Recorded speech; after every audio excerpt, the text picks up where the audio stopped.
जय हिंद जय भारत। मैं रेबल सदानंद पति। आइए लाइव सेशन में आते हैं। अभी अभी एयरपोर्ट से निकला हूं। एक छोटी सी बात है आप लोगों के सामने। श्रीलंका का माहौल आप देख रहे हैं, बहुत अच्छे से देख रहे होंगे। कल वहां के एक नेता, एक सांसद ने पहले तो जनता पे गोली चलाई और बाद में खुद के ऊपर गोली चला ली। आइए एक बार लाइव आ जाइए आप लोग। दोस्तों लाइव आना जरूरी है क्योंकि पिछले 2 दिन से मैं आप लोगों के साथ कनेक्ट नहीं कर पाया हूं। एक बहुत बड़ी जिम्मेदारी थी। अभी अभी अहमदाबाद से उतरा हूं गुजरात में और एक महत्वपूर्ण विषय के लिए काम कर रहे हैं। लेकिन एक बात आपको बताना चाहूंगा, श्रीलंका में एक नेता ने पब्लिक पे गोली चलाई, श्रीलंका के सांसद ने, और अंततः खुद को गोली मार ली। और आज श्रीलंका के प्रधानमंत्री चाहे और मंत्री सब श्रीलंका छोड़ के भागने के लिए तैयार हैं क्योंकि श्रीलंका के प्रधानमंत्री जो थे ना, वो भी फकीर कहते थे खुद को। फकीर, आप समझ रहे ना कि मैं तो फकीर हूं, झोला उठा के चल दूंगा। तो फकीर तो झोला उठा के चलने के लिए तैयार है। नए नए जो मंत्री बने सब रिजाइन कर रहे हैं। मैं आपको एक बात बताना चाहूंगा दोस्तों, मैं ये बातें आप लोगों से क्यों बोल रहा हूं, क्योंकि श्रीलंका के जिस सांसद ने कल पब्लिक पे गोली चलाई और फिर खुद को आत्महत्या कर लिया, खुद को गोली मार के, वो दिन दूर नहीं कि महंगाई जिन जिन देशों में ऊपर बढ़ेगी, वहां नेता तो लेके जनता सभी को त्रस्त होना पड़ेगा। मुझे लगता है भारत में वो दिन बहुत नजदीक है। महंगाई की मार चारों तरफ से झेल रही है जनता, लेकिन उसके ऊपर कोई निवारण नहीं है। रोज बढ़ता जा रहा है, रोज बढ़ता जा रहा है, बराबर।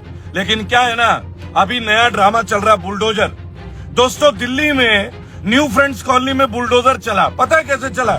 छोटे छोटे चबूतरे तोड़ दिए, क्योंकि न्यू फ्रेंड्स कॉलोनी में बड़े बड़े लोग रहते हैं, रिच पीपल रहते हैं। उनका कोई बाल बांका कैसे करेगा? बराबर। बाल बांका तो रेलवे कॉलोनी के निकट, रेलवे लाइन के निकट, मजदूरों के मोहल्ले टूटेंगे, बराबर। केवल गरीबों के घर टूटेंगे, किसी बड़े आदमी का घर नहीं टूटेगा। ये तो क्लियर है। अगर आप लोगों को ये लॉजिक नहीं समझ में आ रही है तो बहुत देर हो जाएगी। पहली बात, वस्तुतः आप देखिए यूक्रेन का, आप देखिए श्रीलंका का, और आप देखिए देश में महंगाई का हालात कैसा चल रहा है। वही ओएनजीसी इस महंगाई में भी नेपाल को सस्ते में पेट्रोल बेच रही है, हमारे देश की company oil and natural gas corporation, बराबर। लेकिन अपने देश के लोगों पे दया नहीं आ रही है।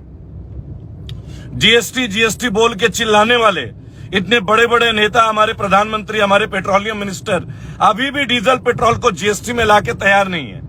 लाएंगे क्यों? जो पब्लिक की रोज की जरूरत हो उसी में तो इनको कमाई की जरूरत है ना। मैं केवल एक बात कहना चाहता हूं दोस्तों, कल एक बहुत बड़ा मुहिम चल रहा है बुलडोजर के खिलाफ।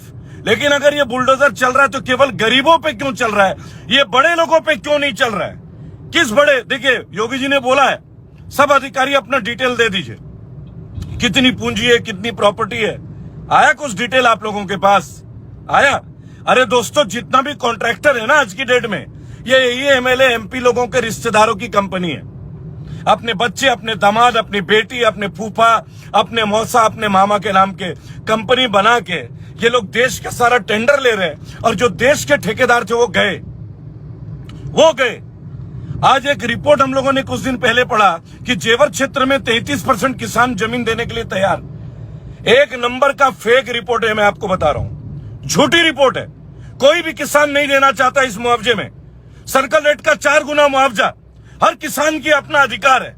लेकिन उत्तर प्रदेश के सरकार और उनके अधिकारी बता रहे कि 33% किसान। अभी आप देखिएगा कितना बड़ा मूवमेंट होने वाला है, बहुत बड़ा। इस तरह लूट खसोट की सरकार तो चलेगी नहीं। अगर देश को केवल मंदिर मस्जिद लाउडस्पीकर में के आड़ में आप किसानों की जमीन हथियाने में लग जाओगे तो ये देश तो बर्बाद हो जाएगा। तो वक्त है थोड़ा जागरूक बनिए कि हर चीज प्राइवेटाइज होने से आप सुरक्षित नहीं है। सरकार प्राइवेट, देखिए अभी नितिन गडकरी जी ने एक उद्घाटन किया, आपको बता दूं, बराबर। लेकिन वो प्राइवेट सा इंस्टीट्यूशन, कोई सरकारी उद्घाटन करते हुए देख रहे हैं कोई मंत्री को? आप नहीं देख रहे हैं। कुछ बन ही नहीं रहा, कुछ भी नहीं बन रहा। मैं आपको बताऊं, 50 सरकारी नए स्कूल तक नहीं बने। जो लोग देश को विकास के रास्ते में लाने की ढकोसले दिखाते हैं जनता को, आपको एक बात बता दें, 50 सरकारी स्कूल नहीं बना पाए ये उत्तर प्रदेश और हरियाणा में और मध्य प्रदेश में जहां इनकी सरकार है, और बिहार में। हाँ, थानों में रेप हो रहे हैं, थाने के अंदर रेप हो रहे हैं, दबिश के दौरान बेटियों की हत्या हो रही है। लेकिन हम है जो हमारी आंखें नाक कान कुछ भी नहीं खुल रहा, हमारे होश ठिकाने नहीं आ रहे, अभी कहना हमारा अस्तित्व खतरे में, अभी हमें अजान समझ में आ रहा है।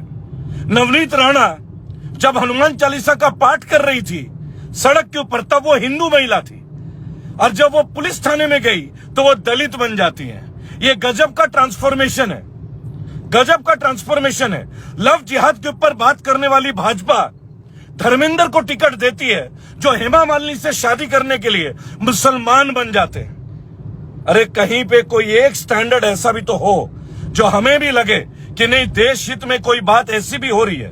मंगोलपुरी में चल रहा है बुलडोजर, सुनिएगा, जहांगीरपुरी में चल रहा है बुलडोजर, शाहीन बाग में भी चलेगा बुलडोजर, लेकिन न्यू फ्रेंड्स कॉलोनी में केवल चबूतरे को तोड़ा जा रहा है। क्या है बुलडोजर का स्टैंडर्ड है?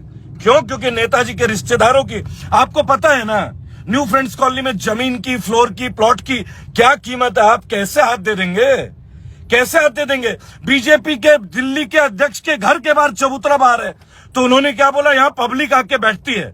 मतलब जब तुम अतिक्रमण करो तो पब्लिक बैठती है, और दूसरे लोगों के घर के बाहर लोग बैठते नहीं है। थोड़ा सा ना दोस्तों हक के साथ सोचिएगा। रेलवे फाटक के पास बरेली में 40 मकान तोड़ दिए गए, गरीब लोगों के मकान, 30 साल से रह रहे हैं, कहां जाएंगे वो लोग? दादरी में रेलवे लाइन के पास लोगों को नोटिस दे दिया गया है, कुछ के तोड़ भी दिए गए। क्यों तोड़े जा रहे हैं लोग, क्यों तोड़े जा रहे हैं? आप जानते हैं जिनके ऊपर ये अपना बल दिखा सकते हैं वो ये कर रहे हैं। और सुनिए, यहाँ कोई हिंदू मुसलमान का विषय नहीं है, यहाँ आम भारतीय गरीब नागरिकों का विषय है। एक सवाल अगर आप लोग पूछना चाहो ना, केंद्र की सरकार से, जहां भी भाजपा की सरकार है, उनसे एक सवाल पूछिए कि अपने अपने राज्यों में जहां आपकी सरकार है, 5 साल में क्या 50 गवर्नमेंट स्कूल खोल पाए? 50 छोड़िए साहब, 10 नहीं खुले हैं, खुलेंगे भी नहीं, क्योंकि इन्हें करना नहीं है। इन्हें तो प्राइवेट स्कूलों को बढ़ाना है, हमारी चमड़ी का खाल बना के इनको लेना है, टैक्स के माध्यम से, टोल टैक्स के माध्यम से। लेकिन हम भारतीय जनता, हमें नहीं जागना है।